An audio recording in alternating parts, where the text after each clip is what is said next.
Bonjour.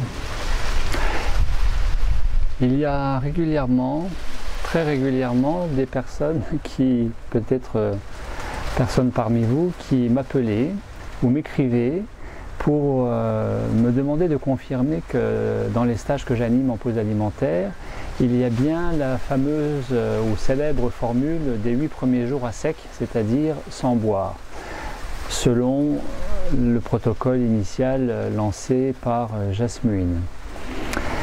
C'est vrai que j'avais fait une vidéo sur le thème du boire ou ne pas boire en préparation en pause alimentaire et en post-pause alimentaire, que ce soit une reprise alimentaire solide ou une bascule en nourriture pleine pranique. Vidéo numéro 32 que je vous invite à découvrir ou à revoir. Mais c'est vrai aussi que plus les vidéos s'enchaînent, entre guillemets s'accumulent, et plus je constate que les premières vidéos, les plus anciennes, ne sont pas forcément lues, découvertes, connues. Et donc j'avais envie aujourd'hui de refaire cette petite présentation très succincte de la question de s'hydrater au sens large, pour reprendre les grands points par rapport à la pause alimentaire, et aussi en complément de vous inviter à retourner à cette vidéo 32. Ne pas boire pendant les 8 premiers jours d'un protocole classique de 21 jours en pause alimentaire n'est absolument pas raisonnable, car ce n'est pas sans risque. Tout le monde n'en est pas capable, même si bien des personnes l'ont réalisé, bien des personnes ont constaté que ça s'était plutôt bien passé, sans difficulté ou sans conséquences particulières. Il y a par ailleurs beaucoup d'autres personnes qui ne sont pas dans cette aussi grande facilité, et même certaines personnes qui se déshydratent et voire, il faut le dire, peuvent être hospitalisées pour déshydratation. Donc, dans l'esprit qu'une pause alimentaire, ce doit être d'abord et avant tout une pause pour l'organisme quant au fait de digérer, mais aussi une retraite, un rendez-vous avec soi-même où on va se poser et se rencontrer. Dans l'esprit que toute pause alimentaire, à mon sens, devrait être d'abord et avant tout un rendez-vous avec soi-même, dans le fait de se poser, de mettre l'organisme au ralenti quant au fait qu'il n'a plus à digérer parce qu'il y a une pause transitoire, momentanée, plus ou moins durable dans le temps bien sûr, en fonction que c'est simplement une pause ou une transition vers une pleine nourriture conscience, vibratoire, quantique, pour ne pas dire pranique. Qui dit un rendez-vous avec soi-même dit de la douceur, prendre soin de, c'est d'abord un soin. Et je considère que ne pas boire pendant 8 jours, c'est particulièrement violent, c'est vraiment solliciter le corps outre mesure, et ce même corps qui parfois peut l'exprimer, cette sollicitation à outrance relativement violente peut l'exprimer par d'autant plus d'inconfort. Inconfort pouvant aller jusqu'à la déshydratation et donc l'hospitalisation, ce qui s'est déjà vu, il faut le dire, et aussi certains déséquilibres physiologiques au niveau du bon fonctionnement des intestins, mais aussi du foie, mais aussi du pancréas, autrement dit, du métabolisme des sucres et des graisses. Donc quels sont les avantages à s'hydrater, à boire pendant une pause alimentaire? Que ce soit une pause alimentaire de plusieurs jours, à plusieurs semaines, comme une pause alimentaire de 24 heures de temps en temps ou régulièrement toutes les semaines. D'abord, bien sûr, s'hydrater. S'hydrater, c'est éviter la déshydratation. Même s'il n'y a pas ou plus de digestion, le corps a besoin un minimum de carburant en vue de fonctionner correctement et efficacement. Donc ça va être aussi apporté par l'eau. Je rappelle au passage que nous éviterons l'eau fluorée, l'eau pétillante qui est chargée de fluor plus que l'eau plate, l'eau de préférence minérale de source. Regardez les étiquettes si vous achetez de l'eau. Évitez bien sûr l'eau du robinet qui est chargée en fluor, qui est chargé en aluminium, qui est chargé en chlore, ce qui n'est pas souhaitable. Et donc, s'hydrater pour éviter la déshydratation, s'hydrater pour permettre au corps de mieux fonctionner dans ce qu'il est en train de faire, parce que pause alimentaire, il va en profiter pour tout simplement mobiliser et éliminer les toxines. La mobilisation se fera d'autant plus facilement qu'il y a un apport d'eau, de manière à drainer les toxines. S'hydrater, permettre un meilleur drainage et élimination des toxines, élimination par le biais de la transpiration, de la miction, les urines, par le biais de la défécation, les selles. En vue d'une meilleure élimination des selles, en pause alimentaire, le transit par le biais du péristaltisme, de la contractilité des intestins, va être très probablement, très certainement, ralenti. Et donc, il est très fréquent de voir dans les stages que j'anime tous les mois, je vois des personnes se plaindre de ne pas aller à la selle et d'être constipées. Eh bien, boire, s'hydrater permet aussi d'hydrater, de ramollir, de mouiller entre guillemets les matières dans les intestins en vue de leur progression et élimination plus facile. S'hydrater est particulièrement judicieux.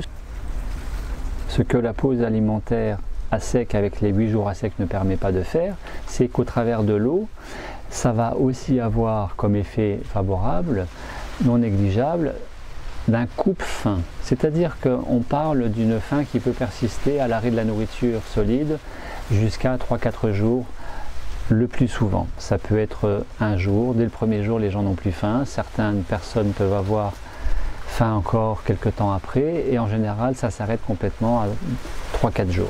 Ça n'empêche pas bien sûr qu'il y ait des gens qui aient faim encore 15 jours plus tard. C'est un autre mécanisme qui est plus mental et émotionnel qui va créer une faim physiologique, une faim au niveau de l'estomac.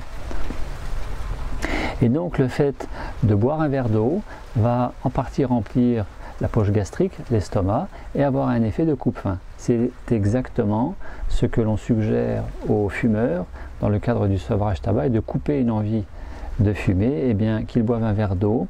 Déjà ça détourne l'attention et ça a vraiment un effet d'aider à passer l'envie de fumer, comme à minima d'aider la personne en pause alimentaire de passer l'envie de manger en réduisant la sensation de faim, voire en la stoppant grâce à ce verre d'eau.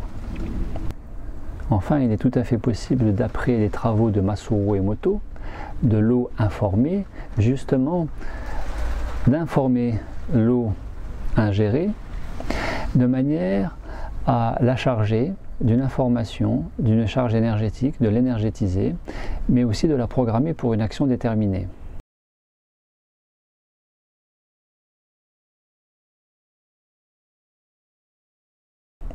Vous vous souvenez de ces études qui ont montré que sur un simple bout de papier, de marquer joie, vous vous souvenez certainement de ces tests simples qui ont montré que sur un simple bout de papier, de marquer antalgie, antidouleur, apaisement, eh bien, placé sous un verre d'eau, chargé objectivement ou de façon subjective avec l'effet placebo, le volume d'eau contenu dans le verre lui-même posé sur ce bout de papier, et que la personne ayant mal à la tête se voyait son mal de tête diminuer, voire arrêter.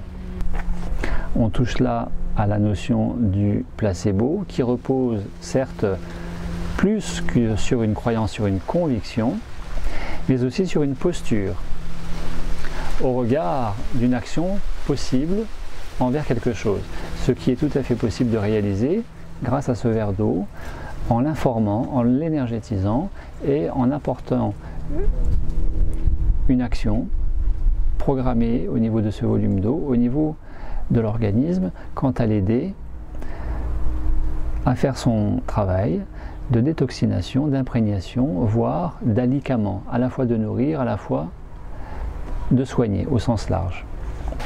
Et puis, entre autres bénéfices possibles de s'hydrater pendant une pause alimentaire, Eh bien, se rappeler que nous autres, les adultes, l'organisme humain est composé de 70 à 80% d'eau, ce qui correspond à peu près à la même surface des mers et océans de la planète. Ce qui veut dire que s'hydrater, énergétiser l'eau, programmer l'eau, informer l'eau, avoir une action favorable à un meilleur transit intestinal, drainer les toxines, permet aussi, au regard de cet infiniment petit et de cet infiniment grand, la planète et l'individu, tout simplement de se syntoniser, c'est-à-dire de se caler au niveau, sur le registre de la planète, dans l'intention, et de resituer l'infiniment petit au niveau de l'infiniment grand. C'est-à-dire que nous allons nous repositionner par rapport à cet infiniment grand et ainsi de nous déployer dans l'infiniment grand des possibles, des potentiels. Qu'apporte quoi? Qu'apporte la conviction, la détermination, le cerveau droit, toutes ces qualités, toutes ces ressources dont chacun dispose au niveau du cerveau droit, au niveau de la dotation de l'humain propre au cerveau droit. Le potentiel au sens large. Ce que je sous-entends par là aussi, c'est l'effet d'une certaine communion, communiare en latin. Communier n'a rien d'un acte christique, musulman, bouddhiste, religieux au sens propre, mais d'un regard non plus uniquement physiologique, métabolique, anatomo-physiologique, d'hygiène corporelle et mentale avec ses émotions, mais aussi d'un regard spirituel sur la valeur spirituelle possible de l'eau. Car dans toute dimension spirituelle, il y a aussi cette notion de l'eau qui est vectrice de la vie. 80% d'eau à la surface de la planète, 80% d'eau dont nous-mêmes nous sommes composés, le bébé étant même composé de 90% d'eau, son organisme, c'est bien avoir un regard de reconnaissance, de gratitude et de bienveillance envers cet élément si précieux qui est l'eau. Comment? En ne consommant plus l'eau comme nous avons consommé toutes les autres nourritures solides et liquides jusque-là, parce que dans l'idée d'une pause alimentaire et de se nourrir en conscience de la conscience, se nourrir en conscience, c'est quitter les réflexes du consommateur effréné, du prédateur et donc du mangeur inconscient. Mettre davantage de conscience, de présence, de posture, d'accueil et d'une certaine dimension attribuée à l'élément eau, qui plus est que cette eau nous aide à bien des égards, y compris lors de la pause alimentaire, de manière à vivre cette pause de façon plus confortable, plus douce et respectueuse et de son corps et de l'être global que nous sommes. Merci à vous. Je vous renvoie une fois encore à la vidéo 32 si vous voulez quelques compléments et à très bientôt. Au revoir.